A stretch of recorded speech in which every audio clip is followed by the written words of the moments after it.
पाकिस्तान के अवाम और हुकूमत अफगानिस्तान में अमन चाहते हैं। दौरे का मकसद ये यकीन दिलाना है कि पाकिस्तान क़याम अमन के लिए हर मुमकिन कोशिश करेगा। वज़ीर आज़म इमरान खान की अफगान सदर अशरफ गनी के साथ मुश्तरका प्रेस कॉन्फ्रेंस। कहा 50 और 60 की दिहाई में काबुल खित्ते में पसंदीदा तफरीही मकाम था। बदकिस्मती से अफगानिस्तान में तशद्दुद के वाक़यात में इजाफा हुआ है। अफगान सदर अशरफ गनी ने कहा कि पाकिस्तान और अफगानिस्तान में ताउन इलाकाई तरक्की के लिए नागुज़ीर है। आज़ादी इजहार राय के हवाले से मनफी और मुस्बत रवैयों में तफरीक होना चाहिए।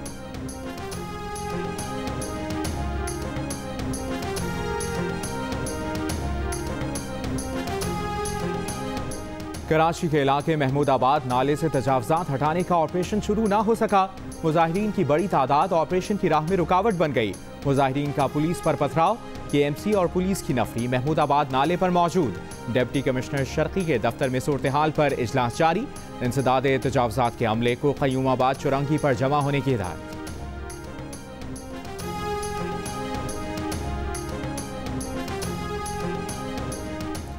वज़ीर मवासलात मुराद सईद ने ऐलान किया है कि गिलगित बल्तिस्तान में आज़ाद इंतखाबात जीतने वाले नासिर अली खान, वज़ीर मोहम्मद सलीम कप्तान के खिलाड़ी बन गए। मजीद 2 आज़ाद अरकान मुश्ताक हुसैन और हाजी अब्दुल हमीद भी कप्तान के हो गए। बोले गिलगित बल्तिस्तान में PTI की सिर्फ हुकूमत नहीं, मजबूत हुकूमत बनने जा रही है।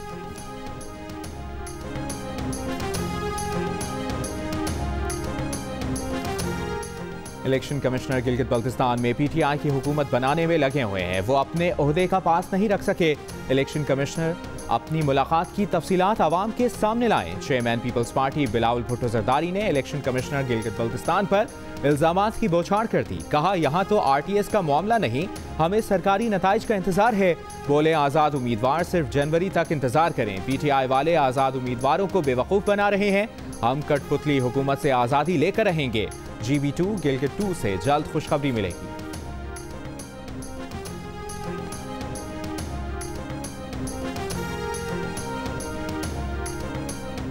इलेक्शन कमिश्नर ने गिलगित बल्तिस्तान में मुबैना धांधली के इल्जामात मुस्तरद कर दिए।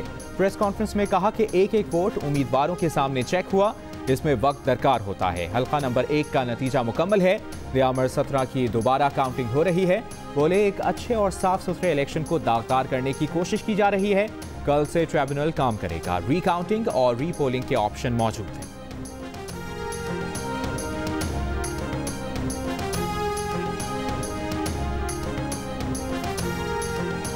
पेशावर हाई कोर्ट ने मिशाल कत्ल केस में मुजरिम की अपील पर फैसला सुना दिया। अदालत ने मरकजी मुलजिम इमरान की सजाए मौत को उम्र कैद में तब्दील कर दिया। 25 मुलजमान की जमानत पर रिहाई का फैसला कलअदम करार। तमाम 25 मुलजमान को गिरफ्तार करने का हुक्म। जस्टिस लाल जान खटक और जस्टिस अतीक शाह ने 30 सितंबर को फैसला महफूज किया था। मुजरिमों ने पेशावर हाई कोर्ट में इंसदाद दहशतगर्दी फैसले के खिलाफ अपीलें की थी।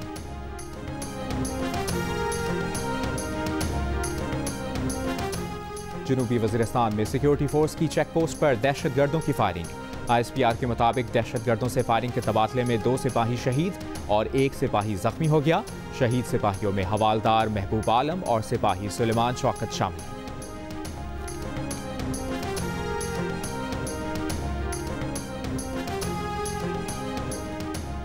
लाहौर की इंसदाद दहशतगर्दी अदालत ने फंडिंग केस में हाफिज सईद को 10 साल 6 माह कैद की सजा सुना दी। हाफिज सईद को 1,10,000 रुपए जुर्माने की सजा भी सुनाई गई। अदालत ने हाफिज सईद की जायदाद जब्त करने का हुक्म दे दिया। जफर इकबाल और याहिया अजीज को भी 10 साल 6 माह कैद और जुर्माने की सजा सुनाई गई। अब्दुर्रहमान मक्की को भी 6 माह कैद की सजा सुना दी गई।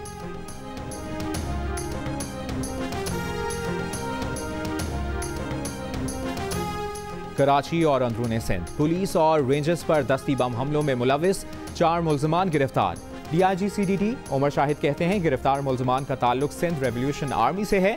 SRA को रॉ फंडिंग करती है। मुलजमान 10 जून को कामरान चुरंगी और मलीर में रेंजर्स चौकी, 19 जून को लियाकताबाद में रेंजर्स मोबाइल और गोटकी में भी दस्ती बम हमले में मुलविस हैं। मुलजमान ने 8 जुलाई को सच्चल में बेकरी पर दस्ती बम हमला किया, जिससे रेंजर्स का रिटायर्ड इंस्पेक्टर शहीद हुआ।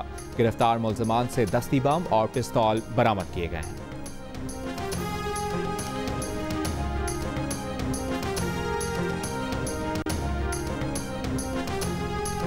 20 साल बाद कराची सर्कुलर ट्रेन जुज़वी बहाल। वफाकी वज़ीर रेलवे शेख रशीद ने सर्कुलर रेलवे का इफ्तिताह कर दिया। किराया 30 रुपए करने का ऐलान।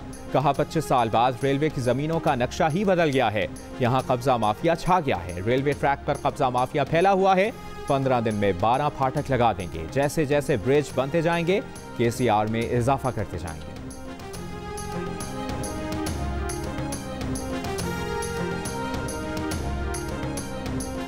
मुल्क में कोरोना की दूसरी लहर की शिद्दत बरकरार। कोरोना टेस्ट मुस्बत आने की शरह 6.9% हो गई।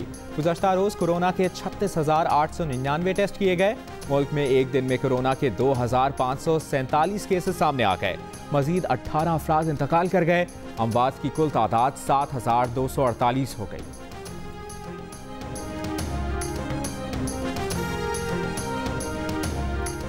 इस्लामाबाद हाई कोर्ट ने नेशनल कोऑर्डिनेशन कमेटी के फैसलों पर अमल दरामद लाजमी करार दे दिया। फैसले में कहा कि आज़ाद कश्मीर और गिलगित बल्तिस्तान के शहरियों को NCOC के फैसलों पर अमल करना पड़ेगा। खिलाफ वर्जी करने वालों को सिविल और फौजदारी कार्रवाई की सूरत कानूनी नताइज भुगतना होंगे। जस्टिस अतहर मिनल्लाह ने रिमार्क्स दिए कि जो कुछ गिलगित बल्तिस्तान में नजर आया वो तशवीशनाक है।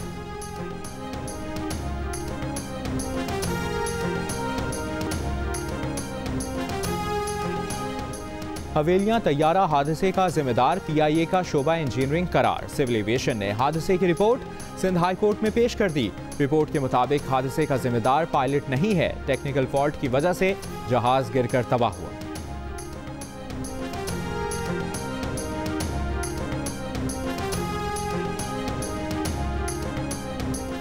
कैमरा लगाएं ताकि आवाम देख सकें अदालतों में क्या हो रहा है, नैब क्या कर रही है। साबिक वज़ीर आज़म शाहिद खाकान अब्बासी का मुतालिबा।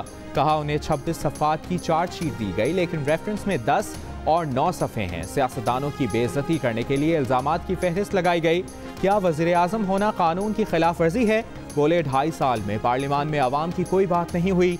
गैर नुमाइंदा और मुतनाज़ा हुकूमत से अब कोई बात नहीं करेंगे।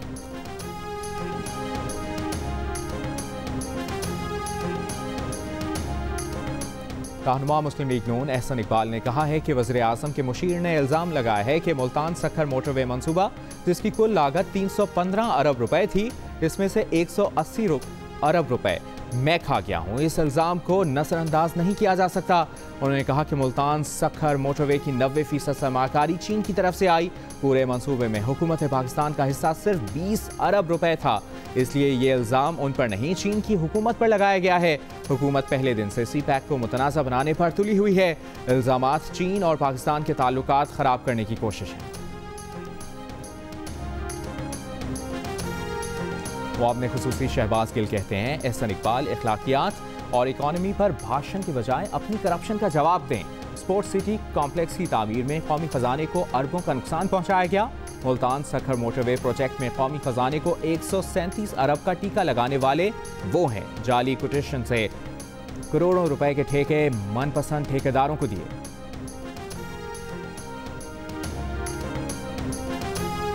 पेशावर के इलाके बड़वेर के कब्रिस्तान से 7 साल की बच्ची की जली हुई लाश बरामद। बच्ची गुज़श्ता रोज लापता हुई थी। बच्ची के कत्ल पर रिश्तेदारों और शहरियों का एहतजाज। कोहाट रोड ब्लॉक कर दी।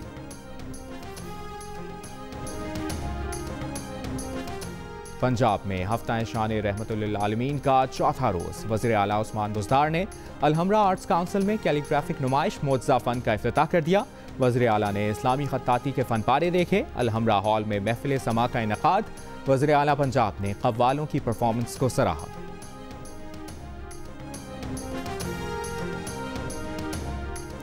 वज़ीर आज़म के मुआवने खुसूसी हाफिज़ ताहिर अशरफी कहते हैं कि 9/11 के बाद दुनिया ने देखा इस्लाम किस तेज़ी से फैला। इस्लाम को फैलने से रोकने के लिए फ्रांसीसी सदर ने गुस्ताख रसूल को सरकारी सरपरस्ती दी। मुआवने खुसूसी का लाहौर में रहमतुल्लिल आलमीन बैनुल मज़ाहिब कन्वेंशन से खिताब।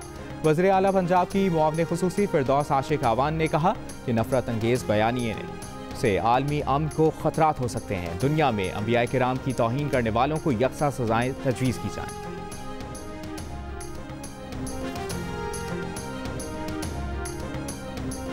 और दुनिया के बेहतरीन मुहक्किकीन की फहरिस्त में पाकिस्तान का नाम रोशन करने वालों में बहरिया यूनिवर्सिटी इस्लामाबाद कैंपस के उस्ताद डॉक्टर मोहम्मद रमज़ान शामिल। डॉक्टर मोहम्मद रमज़ान कहते हैं स्टैनफोर्ड यूनिवर्सिटी की लिस्ट में नाम आना एजाज़ की बात है।